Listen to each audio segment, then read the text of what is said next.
মায়ের চোখে ঝরলে পানি আল্লাহর আরশ কাঁইপা যায়। কান্দে না যেন মায়, কান্দে না যেন মায়। মায়ের মনে কত কষ্ট জানো না কি ভাই। এই জগতে মায়ের মতো আপন কেহ নাই, সেই মায়ের এই কষ্ট কেহ দিও না এই দুনিয়ায়। কান্দে না যেন মায়। বৃদ্ধাশ্রমে যাদের মা বাবা আছে বাড়িতে নিয়ে যান, পা ধরে ক্ষমা চান, নাইলে এই জীবনে আপনার ঈমান নসিব নাও হতে পারে। জীবনে এমন বিপদে পড়বেন, স্ত্রী আপনাকে রেখে চলে যেতে পারে, সবাই আপনাকে ছেড়ে দিবে, আপনি মাটি খামসাবেন, খেতে পারবেন না। এই জন্য এই বৃদ্ধাশ্রমগুলো যেন না থাকে। কেন বৃদ্ধাশ্রম থাকবেন, কেনই বা রেখে যাবে?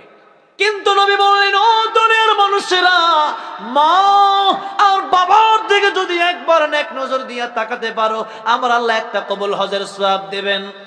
সাহাবে জিজ্ঞেস করে, ইয়া রাসূলুল্লাহ, আমি যদি 100 বার তাকাই আমার আল্লাহকে 100 কবুল হজের সওয়াব দেবে? নবী বলেন, সাহাবী রে, তাকাতে তাকাতে অস্থির হতে পারো, আমার আল্লাহ সওয়াব দেওয়ার বেলায় কোনো অস্থির হবে না। বড়ই দুঃখের বিষয়, বড়ই কষ্টের বিষয়, মাহফিলের পিছনেই আছে বৃদ্ধাশ্রম। এই বৃদ্ধাশ্রম কেন দেশে থাকবে? কোন বৃদ্ধাশ্রম দেশে থাকতে পারবে না। কোরআন যদি আপনি আপনার ছেলেকে না শিখান, আপনার ছেলেকে যদি আপনি নামাজি না বানান, এই সন্তানই আপনাকে বৃদ্ধাশ্রমে রেখে আসতে পারে। আল্লাহর কোরআন যদি ভিতরে থাকে, যে ব্যক্তি নামাজি হয়ে যাবে, যে ব্যক্তি আল্লাহরে চিনবে, ওই ব্যক্তি জানবে ওয়া কাদা রাব্বুকা আল্লা তা'বুদু ইল্লা ইয়াহু ওয়া বিল ওয়ালিদাইনি ইহসানা। আল্লাহর ইবাদতের পরে মা বাবার খেদমতের দরকার আছে না নাই? আমি ওয়াজে ওঠার আগে এই বৃদ্ধাশ্রম থেকে একজন মা দোয়া চেয়ে 100 টাকা আমার জন্য পাঠাইছে। এই টাকাটা যদি আমি দান করে দেব, তো আমার খুব কষ্ট লাগছে। এই বৃদ্ধাশ্রমে যে মা বাবাগুলো আছে, তাদের কি সন্তানরা নাই? সন্তান নাই? আছে। আমি এক বৃদ্ধাশ্রমে গিয়েছিলাম, জিজ্ঞেস করলাম, আপনার সন্তান কি করে? বলে, বড় একজন ডক্টর, আমেরিকায় থাকে। সমস্যা কি? যে এত বড় ডক্টর আমেরিকায় থাকে, দেশে আসতে পারে না, তো আর তার স্ত্রী, সেও বাড়িতে আমাকে সহ্য করতে পারে না, সেই কারণে সে আমাকে বৃদ্ধাশ্রমে রেখে গেছে। নাউজুবিল্লাহ পড়েন। এই জন্য আমি বলি, আপনার সন্তানকে আপনি ডক্টর বানান, ইঞ্জিনিয়ার বানান, আপনি আপনার সন্তানকে উকিল, জজ, ব্যারিস্টার বানান, কিন্তু সন্তানকে প্রাথমিক শিক্ষা আল্লাহর কোরআনের শিক্ষা দেওয়ার দরকার আছে না নাই? যে সন্তানকে আল্লাহর কোরআনের শিক্ষা দিবেন, সন্তান যখন জানবে মার বাপরে কষ্ট দিলে দুনিয়া আখিরাত ধ্বংস হয়ে যাবে, আর মার বাপের দিকে তাকাইলেই কবুল হজের সওয়াব, মার বাপ দোয়া করলে ডাইরেক্ট কবুল। নবী বলেন, বন্দুকের বুলেট মিস হইতে পারে, মা বাবার দোয়া খালি ফিরবে না। এই জন্য মারে তোমরা আদর করো, মারে তোমরা ভালোবাসো, মা বাবার জন্য দোয়া করো, রব্বির হামহুমা কামা রব্বায়ানি সগীরা। এই কথাগুলো যখন কোরআন থেকে সে পড়বে, বাপ মারে কষ্ট দিবে, বাপ মানে কষ্ট দিবে না। এই জন্য সন্তানকে কোরআন শেখানোর দরকার আছে না নাই? মায়ের চোখে ঝরলে পানি আল্লাহর আরশ কাঁইপা যায়। কান্দে না যেন মায়, কান্দে না যেন মায়। মায়ের মনে কত কষ্ট জানো না কি ভাই। এই জগতে মায়ের মতো আপন কেহ নাই, সেই মায়ের এই কষ্ট কেহ দিও না এই দুনিয়ায়। কান্দে না যেন মায়। বৃদ্ধাশ্রমে যাদের মা বাবা আছে বাড়িতে নিয়ে যান, পা ধরে ক্ষমা চান, নাইলে এই জীবনে আপনার ঈমান নসিব নাও হতে পারে। জীবনে এমন বিপদে পড়বেন, স্ত্রী আপনাকে রেখে চলে যেতে পারে, সবাই আপনাকে ছেড়ে দিবে, আপনি মাটি খামসাবেন, খেতে পারবেন না। এই জন্য এই বৃদ্ধাশ্রমগুলো যেন না থাকে। কেন বৃদ্ধাশ্রম থাকবে আর কেনই বা রেখে যাবে? এই জন্য যেই মা আর বাবার দিকে একবার তাকাইলে কবুল হজের সব, কি অমূল্য সম্পদ আল্লাহ দিলেন। বছরে একবার হজ করা যায়, কয়বার? তাও কবুল হতেও পারে, নাও হতে পারে। কিন্তু মা আর বাবা ঘরে আছে, দৈনিক 1000 বার তাকানো সম্ভব কিনা? সম্ভব কিনা? 1000 বার তাকাইলে 1000 কবুল হজের সওয়াব। সেই মা বাবাকে যারা বৃদ্ধাশ্রমে রেখে যায়, এরা কি মানুষ না অমানুষ? এরা কি মানুষ না অমানুষ? সন্তানকে আল্লাহর কোরআন শিখাবেন, হক শিখাবেন। সন্তানের হক বাপ মা দায়িত্ব পালন না করলে সন্তান দায়িত্ব পালন করে না। এই জন্য সন্তান কিন্তু কোরআন শিখাতে পারেন, কমপে কোরআন সহি শুদ্ধ করে শিখান। ছোটবেলা থেকেই নামাজে পাঠায় দেন। ফজরের সময় কোনো সন্তান যেন বাড়িতে ঘুমায় না থাকতে পারে, আপনার বিরুদ্ধে কিয়ামতের মধ্যে বিচার দেখবে। আল্লাহ সব শিখাইছে। আমার বাপ আমার ঘুম থেকে ডাক দেয় নাই তো, নামাজ পড়ার জন্য বলেই নাই, আমার বাপরে আগে বিচার করেন, নাউযুবিল্লাহ বলেন। এই জন্য আমরা বাপ মা উফ বলে সেরকম কোনো কাজও করা যাবে না। আল্লাহ হেফাজত করবেন, আমিন।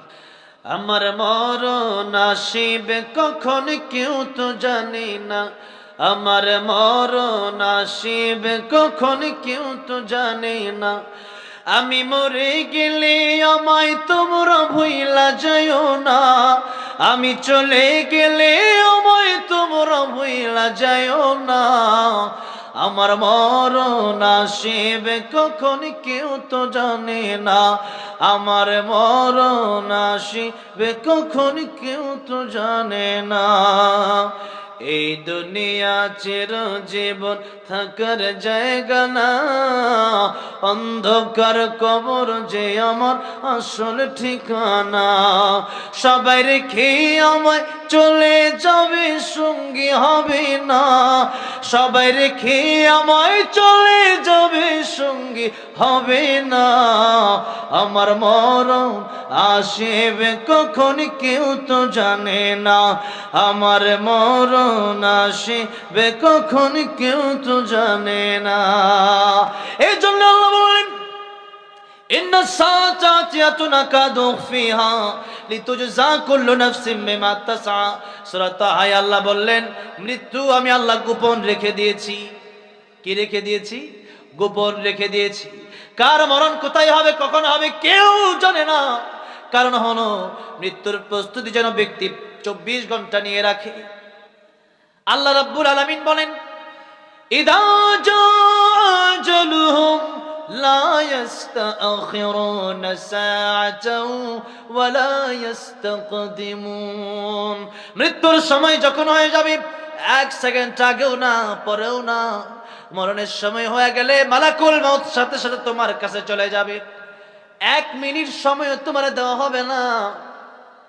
সুতরাং এই দুনিয়ায় আজ আছি কাল নাই, নাই নাই। আখিরাতের চিন্তা আমার আপনার ভিতরে নাই, কবরের চিন্তা আমার আপনার ভিতরে নাই। অথচ আপনি চিন্তা করেন আখিরাত অনেক দূরে। না না, আখিরাত অনেক দূরে না, বরং এখন যদি আপনি মরে যান তাহলে হতে পারে ফজরের পরে আপনার জানাজা হয়ে যাবে। নবী বলেন, মানুষকে দাফন করার পরে 40 কদম মানুষ সেটে যেতে যতক্ষণ সময় লাগে, এতক্ষণ সময়ের ভিতরে আল্লাহ তার ভিতরে আবার রূহ দিয়া দেয়। সে উঠে, তাকে উঠে 2 জন ফেরেশতা তাকে উঠায় বসায়। আর কবরের উপর দিয়া মানুষ যে হাঁটতেছে জমিনে, ওই হাঁটার শব্দ কবরের ভিতর থেকে ব্যক্তি শুনতে পায়। এরপরে জিজ্ঞেস করা হয়, মার রাব্বুকা ওয়া মান দীনুকা ওয়া মান হাদার রাজুল আল্লাযী বুইসা ফীকুম। কিসে চাকরি করতে, কয় টাকা বেতন পেতে, কয়টা বাড়ি, কয়টা গাড়ি, কত টাকার মালিক, তা জিজ্ঞেস করা হবে না। বলা হবে রবকে রবের পরিচয় দাও, দিন কি দিনের পরিচয় দাও। আমার নবীকে দেখায় বলা হবে চিনো। যারা প্রকৃত উম্মত তারা তো দুনিয়াতে নবীকে স্বপ্নেই দেখে, সুবহানাল্লাহ, দেখেই চিনবে, বলবে এটা তো আমার প্যারা নবী, যে নবীকে জীবনের চাইতে বেশি ভালোবাসত। আল্লাহ বলবেন, ঠিক আছে, এবার তার আরামের ঘুম ঘুমাইতে দাও।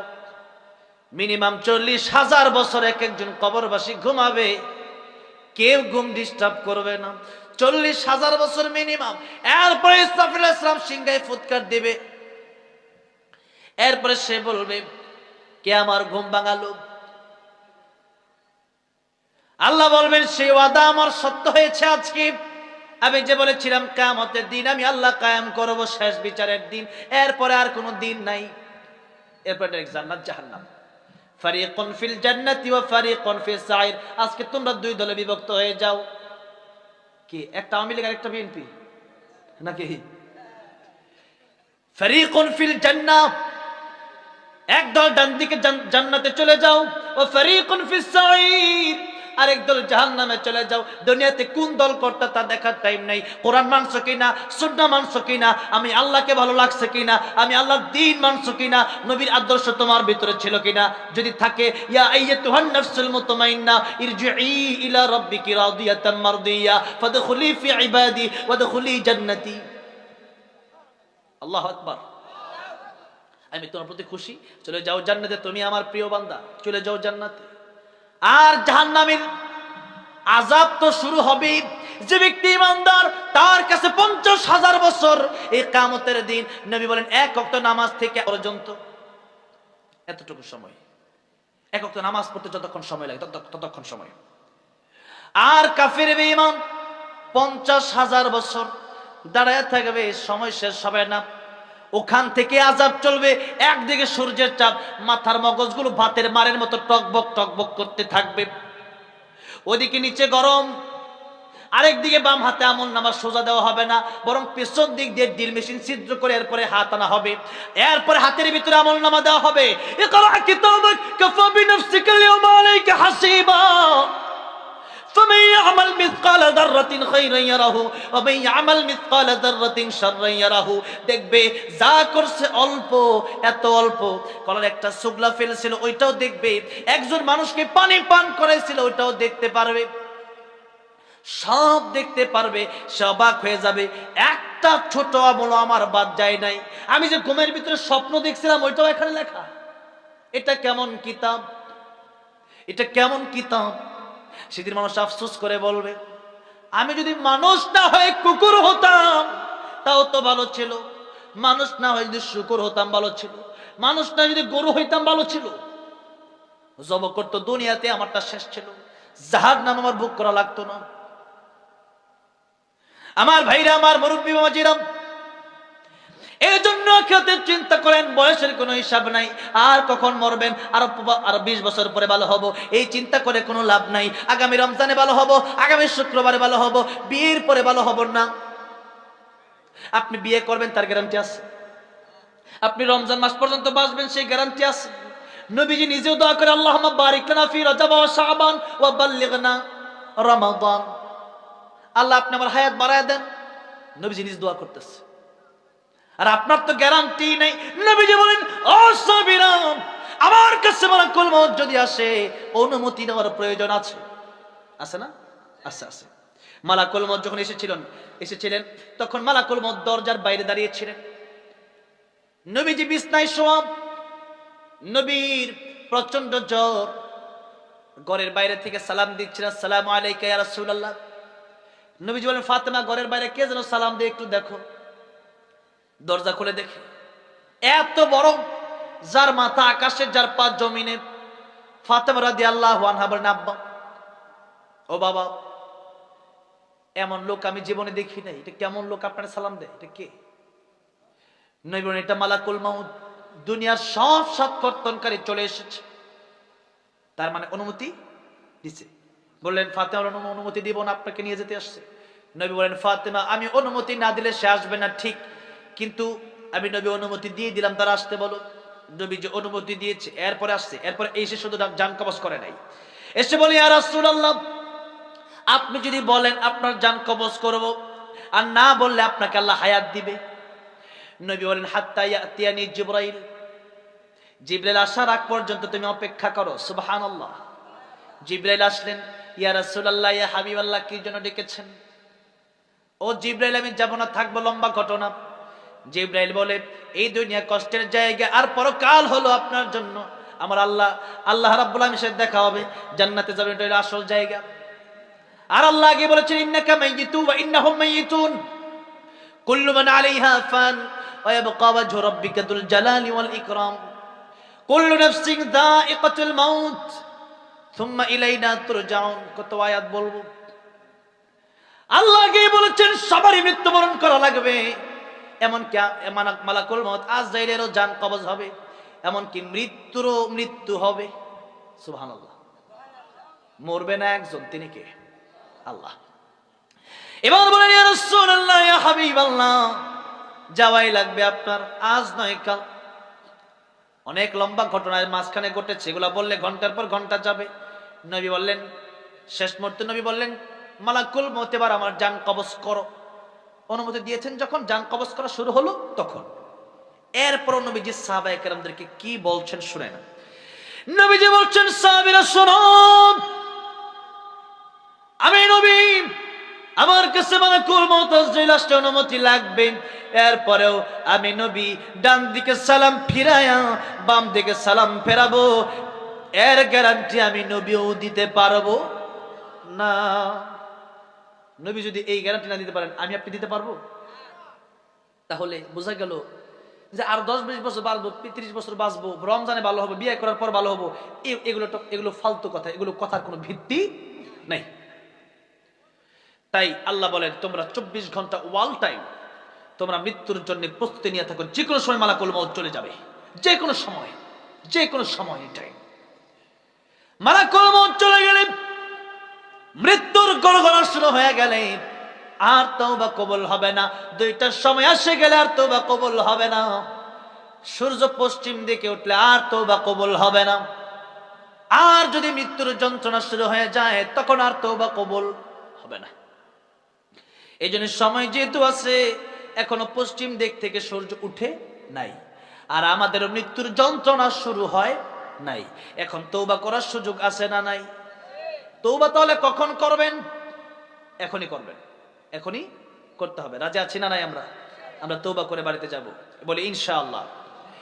এবার শুন, আল্লাহর নবী বিশ্ব নবী বললেন 5 সময়ের আগে 5 সময়কে তোমরা মূল্য দাও। 1 নম্বর নবী বললেন শাবাবাকা ক্বাবলা হারামিক, যুবক বয়স আছে, যৌবনকে তোমরা মূল্য দাও। যুবক বয়সে ইবাদত করলে আল্লাহর আরশে আজিমের নিচে তোমাদেরকে ছায়া দিয়ে দিবেন। সুবহানাল্লাহ। প্রত্যেকটা কথার মর্ম অনেক, অর্থ অনেক বেশি। এক একটা হাদিসের এক একটা ছোট ছোট বাক্য দিয়া কয়েক ঘন্টা কথা বললেও শেষ হবে না, রাত পার হয়ে যাবে। নবী 2 নম্বর কথা বললেন সিহহাতাকা ক্বাবলা সাকামিক, সুস্থ থাকা অবস্থায় আল্লাহর গোলামি করে সুস্থ হয়ে গেলে পারবা না। খাইতেই মজা লাগে না, অসুস্থ হয়ে গেলে বিছানা থেকে ওঠা যায় না, কারোর সাথে কথা বলতে ভালো লাগে না।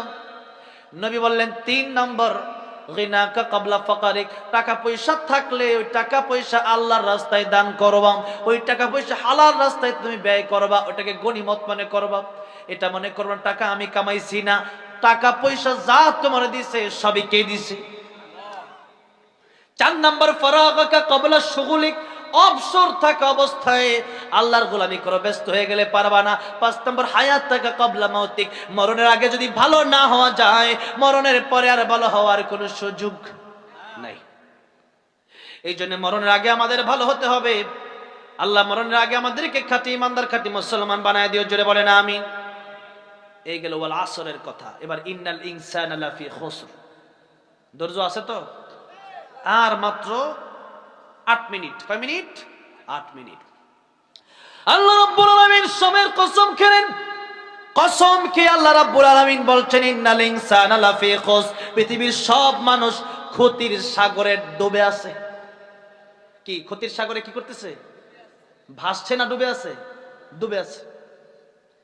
আপনি যদি একটা পুকুরে ডুবে থাকেন, মনে করেন আগে একটা প্রতিযোগিতা হইতো, খেলা হইতো যে 2 জন পুকুরে ডুব দিবে, কে কার চাইতে বেশি থাকতে পারে, এরকম একটা খেলা হয় না অনেক সময়? এখন একজন ডুব দিয়ে উঠছে, দেখে ও এখন উঠে নাই, ও আবার ডুব দিছে, ওইটা দেখা যায় ও তো ডুব দিছে, হেও আবার দিছে, 4-5 মিনিট চলে যায়, অত থাকতে পারে না 30 সেকেন্ড। কিন্তু এরপরে 2 জন উঠছে, কিরে এতক্ষণ তুই কেমন আছিস, তুই কেমনে আসিলি? আসলে কথা হইলো যে খেলা তো খেলাই, ঠিক না? ঠিক। এখন মনে করেন এখানে ডুব দিয়ে বেশিক্ষণ থাকা যায় না, 1 মিনিট 1.5 মিনিট, এরপর থাকাই যায় না, এরপর থাকলে জীবন চলে যাবে। এখন মনে করেন এই পুকুর থেকে আপনি পুকুরে গেলেন গোসল করার জন্য, আপনার পীর সাহেব অথবা আপনার নেতাকে নিয়ে গেলেন ওই পুকুরে, মনে করেন এমন একজন পীর সাহেব যার সাথে মুসাফা করতে পারলে আপনি মনে করেন আমার জীবন ধন্য, এমন পীর সাহেব নিয়ে গেছেন। পীর সাহেব যদি পুকুরে নিয়ে গেছেন গোসল করতে, পীর সাহেব আজকে আমিও গোসল করবো, আপনি গোসল করুন, আমি আপনার মুরিদ, আমিও গোসল করবো। পীর সাহেব বললো ঠিক আছে চলো গোসল করি, দুজন মিলে গোসল করতেছেন। এবার পীর সাহেব বললো আসো একটু তোমার সাথে মোয়ানাকা করি পানির ভিতরে। মোয়ানাকা করলো, আপনারে এমন মোয়ানাকা করছে, আসো ডুব দিয়ে কতক্ষণ থাকি, 1 মিনিট 2 মিনিট 3 মিনিট চলে যায়, আপনার ছাড়ে না। যার সাথে আপনি মুসাফা করতে পারলে নিজে ধন্য মনে করেন। এবার ওই পীর সাহেব যদি আপনার ওই পানির নিচে নিয়ে যাওয়ার পরে যদি না ছাড়ে, আপনি প্রথমত ধাক্কা দিবেন যে সরেন, ঠিক না ঠিক? এরপর দেখতেন ছাড়ে না, তখন খুশিও দিবেন যেন আমার বাঁচতে হবে। কিসের পীর তো, ঠিক না ঠিক? কোনো পীরসির কাজ হবে না, আমার বাঁচতে হবে, আমার জীবন আগে। এরপরে এবার ছাড়তেছে না, এবার লাথি ঘুষি যা আছে সব দিন শহর আনতে। কিসের পীর, আগে আমার বাঁচতে দে, 5 মিনিট হয়ে গেছে, পানি খাইতে গেছে, পেট ফুলে গেছে, মরে যাবো। জীবন বাঁচানোর জন্য একটা মানুষ একটা পীর যদি তারা নিয়ে পুকুরের তলে, পুকুরের নিচে 5 মিনিট 10 মিনিট থাকে, তখন সে আর সহ্য করে না, আমার পীর হোক। মনে করেন আপনার নেতা, ওই নেতারে আমার নেতা তোমার নেতা ফুলের চেয়ে পবিত্র, কত স্লোগান দিলেন। এরপরে ওই নেতা আপনি নিয়ে 20 মিনিট ধরে পুকুরের নিচে, এখন আপনার জীবন শেষ। আপনি নেতার ওই নেতা, তোর নেতার গোষ্ঠী রাখ, তোর আগে দেখি সর এখান থেকে, ঘুষি দিয়ে লাথি দিয়ে আপনি পুকুরের উপরে উঠবেন যে আল্লাহ বাঁচা গেল, ঠিক না ঠিক? আমি আপনাদেরকে জিজ্ঞেস করতে চাই, জীবনের দাম বেশি না ইমানের দাম বেশি? জীবনটা যদি চলেও যায়, জীবন আবার পাবেন কবরে যাওয়ার পরে, কিন্তু ইমান যদি চলে যায় কবরে যাওয়ার পরে, এই ইমান নতুন করে আনার কোনো সিস্টেম নাই। এবার আসুন ইমানের প্রশ্নে। আল্লাহ রাব্বুল আলামিন বলেন সবাই ক্ষতিগ্রস্ত ইল্লাল্লাযীনা আমানু। সাগরের ভিতরে, গুনার সাগরে মানুষ ক্ষতির সাগরে ডুবে আছে। ওই ক্ষতির সাগর যদি এরকম হয়, পীর যদি বলে নামাজ লাগবে না, ওই পীরে ছাড়তে হবে। পীর যদি বলে পর্দা লাগবে না, পীরকে ছাড়তে হবে। পীর যদি কয় আল্লাহর বাদ দিয়ে আমার পায়ে সেজদা দিতে হবে, এটা ছাড়তে হবে। আমার ভাইরা, আজকে দেশের ভিতরে এমন হয়ে গেছে যে মানুষ পীরকে এমন করে বাবা বাবা বলে ডাকে। পীর ও দেশে এমন আছে যেই পীরের কাপড়টা পর্যন্ত নাই, আর ওইটারে বাবা ডাকে, আর নিজের বাপরে বাপ ডাকে না। পীরে গরু দেয়, নিজের মা বাপরে গরু দেয় না। নিজের বাপ মারে মুরগিও দেয় না, নিজের বাপ মা খাবারই পায় না। এরকম অধম, এরকম নরাধম আছে না নাই? অথচ নিজের বাপ মার দিকে তাকাইলেই কবুল হজের সওয়াব। সুবহানাল্লাহ। কোন হজ করতে গেলে কষ্ট আছে না নাই? এবার আমি যাচ্ছি হজ করতে, 8-10 লাখ টাকা দরকার। একজন হজ করতে গেলে কত লাখ টাকা দরকার? মিনিমাম এখন 8-10 লাখ টাকা দরকার। এখন 8-10 লাখ টাকাও দরকার, আবার দেহের দরকার। ইসলামে ইবাদত হচ্ছে 2 প্রকার, দেহ এবং অর্থের মাধ্যমে। যেমন নামাজ যদি আপনি পড়েন, ফজরের নামাজ যদি আপনি না পড়েন, আরেকজনকে বলে তোমার 500 টাকা দিলাম, আমার না, তুমি যেহেতু নামাজ পড়তে যাবা, আমার নামাজটা তুমি পড়ে দিও, নামাজ হবে। আবার যাকাত আসছে 10,000, আপনি 10,000 টাকা দেব না, 10 টাকার নামাজ পড়া ফেলাই, হবে? হবে না, এটা টাকাই দিতে হবে। আর হজ যেমন ইবাদত, টাকাও লাগবে, দেহও লাগবে, দুটাই লাগবে। আর নবী বলেন আল হাজ্জু আলা হাজ্জু, হজ হলো কষ্টকর। হজ কি? কষ্ট। তওয়াফ করতে হয়, সাই করতে হয়, উমরা, ভিসা করতে হয়, পাসপোর্ট করতে হয়, টিকিট করতে হয়, অনেক ঝামেলার মাঝখানে আছে না নাই? আছে, কষ্ট আছে। কিন্তু নবী বললেন ও দুনিয়ার মানুষেরা, মা আর বাবার দিকে যদি একবার এক নজর দিয়ে তাকাতে পারো, আমার আল্লাহ একটা কবুল হজের সওয়াব দেবেন। সাহাবী জিজ্ঞেস করে ইয়া রাসূলুল্লাহ, আমি যদি 100 বার তাকাই, আমার আল্লাহকে 100 কবুল হজের সওয়াব দেবে? নবী বলেন সাহাবী রে, তাকাতে তাকাতে অস্থির হতে পারো, আমার আল্লাহ সওয়াব দেওয়ার বেলায় কোনো অস্থির হবে না। বড়ই দুঃখের বিষয়, বড়ই কষ্টের বিষয়, মাহফিলের পিছনেই আছে বৃদ্ধাশ্রম। এই বৃদ্ধাশ্রম কেন দেশে থাকবে? কোন বৃদ্ধাশ্রম দেশে থাকতে পারবে না। কোরআন যদি আপনি আপনার ছেলেকে না শিখান, আপনার ছেলেকে যদি আপনি নামাজি না বানান, এই সন্তানই আপনাকে বৃদ্ধাশ্রমে রেখে আসতে পারে। আল্লাহর কোরআন যদি ভিতরে থাকে, যে ব্যক্তি নামাজি হয়ে যাবে, যে ব্যক্তি আল্লাহরে চিনবে, ওই ব্যক্তি জানবে ওয়া কাদা রাব্বুকা আল্লা তা'বুদু ইল্লা ইয়াহু ওয়া বিল ওয়ালিদাইনি ইহসানা। আল্লাহর ইবাদতের পরে মা বাবার খেদমতের দরকার আছে না নাই? আমি ওয়াজে ওঠার আগে এই বৃদ্ধাশ্রম থেকে একজন মা দোয়া চেয়ে 100 টাকা আমার জন্য পাঠাইছে। এই টাকাটা যদি আমি দান করে দেব তো আমার খুব কষ্ট লাগছে। এই বৃদ্ধাশ্রমে যে মা বাবাগুলো আছে তাদের কি সন্তানরা নাই? সন্তান নাই? আছে। আমি এক বৃদ্ধাশ্রমে গিয়েছিলাম, জিজ্ঞেস করলাম আপনার সন্তান কি করে? বলে বড় একজন ডক্টর, আমেরিকায় থাকে। সমস্যা কি? যে এত বড় ডক্টর আমেরিকায় থাকে, দেশে আসতে পারে না, তো আর তার স্ত্রী সেও বাড়িতে আমাকে সহ্য করতে পারে না, সেই কারণে সে আমাকে বৃদ্ধাশ্রমে রেখে গেছে। নাউজুবিল্লাহ পড়েন। এই জন্য আমি বলি আপনার সন্তানকে আপনি ডাক্তার বানান, ইঞ্জিনিয়ার বানান, আপনি আপনার সন্তানকে উকিল, জজ, ব্যারিস্টার বানান, কিন্তু সন্তানকে প্রাথমিক শিক্ষা আল্লাহর কোরআনের শিক্ষা দেওয়ার দরকার আছে না নাই? যে সন্তানকে আল্লাহর কোরআনের শিক্ষা দিবেন, সন্তান যখন জানবে মার বাপের কষ্ট দিলে দুনিয়া আখিরাত ধ্বংস হয়ে যাবে, আর মার বাপের দিকে তাকাইলেই কবুল হজের সওয়াব, মার বাপ দোয়া করলে ডাইরেক্ট কবুল। নবী বলেন বন্দুকের বুলেট মিস হইতে পারে, মা বাবার দোয়া খালি ফিরবে না। এই জন্য মারে তোমরা আদর করো, মারে তোমরা ভালোবাসো, মা বাবার জন্য দোয়া করো, রব্বির হামহুমা কামা রাব্বায়ানি সগীরা। এই কথাগুলো যখন কোরআন থেকে সে পড়বে, বাপ মারে কষ্ট দিবে? বাপ মারে কষ্ট দিবে না। এই জন্য সন্তানকে কোরআন শেখানোর দরকার আছে না নাই? মায়ের চোখে ঝরলে পানি আল্লাহর আরশ কাঁইপা যায়, কান্দে না যেন মায়, কান্দে না যেন মায়। মায়ের মনে কত কষ্ট জানো না কি ভাই? এই জগতে মায়ের মতো আপন কেহ নাই, সেই মায়ের এই কষ্ট কেহ দিও না এই দুনিয়ায়, কান্দে না যেন মায়। বৃদ্ধাশ্রমে যাদের মা বাবা আছে বাড়িতে নিয়ে যান, পা দিয়ে ক্ষমা চান, নাইলে এই জীবনে আপনার ঈমান নসিব নাও হতে পারে। জীবনে এমন বিপদে পড়বেন, স্ত্রী আপনাকে রেখে চলে যেতে পারে, সবাই আপনাকে ছেড়ে দিবে, আপনি মাটি খামসাবেন, খেতে পারবেন না। এই জন্য এই বৃদ্ধাশ্রমগুলো যেন না থাকে। কেন বৃদ্ধাশ্রম থাকবেন? কেনই বা রেখে যাবে? এই জন্য যেই মা বাবার দিকে একবার তাকাইলে কবুল হজের সব, কি অমূল্য সম্পদ আল্লাহ দিলেন। বছরে একবার হজ করা যায়, কয়বার? তাও কবুল হতেও পারে, নাও হতে পারে। কিন্তু মা আর বাবা ঘরে আছে, দৈনিক 1000 বার তাকানো সম্ভব কিনা? সম্ভব কিনা?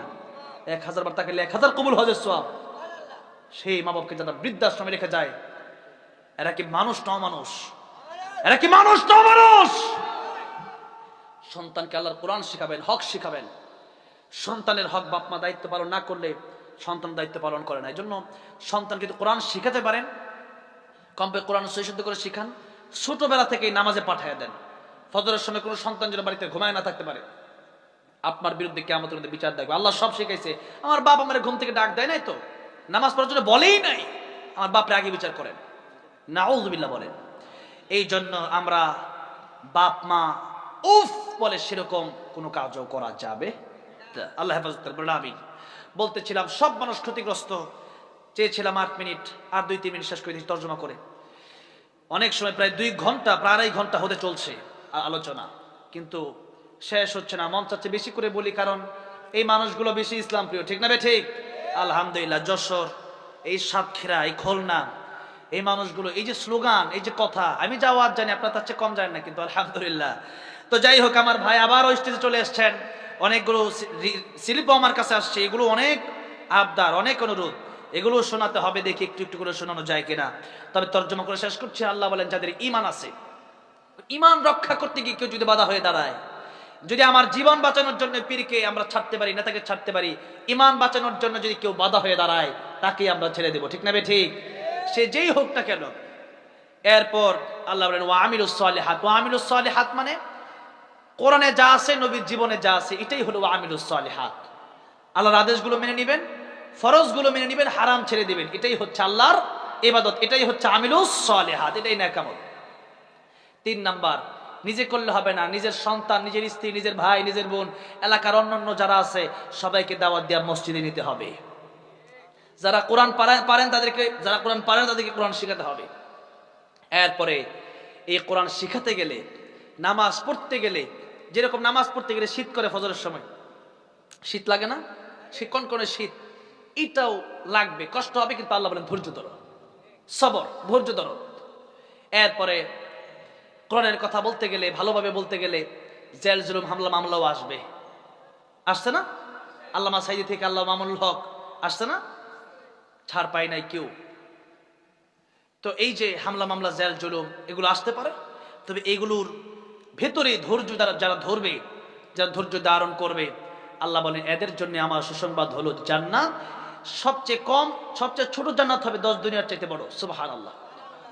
আর সবচেয়ে বড় জান্নাত কত বড় হবে এটা আল্লাহই ভালো জানে। জান্নাতে থাকবে অনন্তকাল, এই হায়াত জীবনে শেষ হবে না। ওটা জান্নাত দরকার না দুনিয়া দরকার?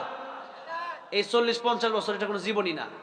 জান্নাতের তুলনায় এটা 1 মিনিট 1.5 মিনিট, 1 মিনিট 1.5 মিনিট। তুমি বলেন একটা বিশাল সমুদ্রে তুমি একটা আঙ্গুল রাখলো, ওই আঙ্গুল রাখার পরে আঙ্গুল ডুবাইয়া দিলা, আঙ্গুলটা আবার উঠানোর পর দেখলা পানি সব পড়ে গেল, 1 ফোঁটা পানি আছে। গোটা সমুদ্রের তুলনায় 1 ফোঁটা পানি যেমন, আখিরাতের হায়াতের তুলনায় এই জীবনটা, দুনিয়ার জীবনটা এমন 1 ফোঁটা পানির মতো, 1 ফোঁটা পানি। আর গোটা সাগরে যা পানি আছে তুমি শেষ করতে পারবে না এই পানি। এত পানি হচ্ছে আখিরাত, আখিরাতের হায়াতের কোনো শেষ নাই। এই জন্য আমরা আখিরাত চাই। আল কাইয়িসু মান দানা নাফসাহু ওয়া আমিলা লিমা বা'দাল মাউত। জ্ঞানী ওই ব্যক্তি যে নিজের চিন্তা করে এবং যে ব্যক্তি পরকালের আমল করে। আল্লাহ আমাদেরকে পরকালের আমল করে খাঁটি মুসলমান হয়ে জান্নাত যাওয়ার তৌফিক দান করে, বলেন আমিন।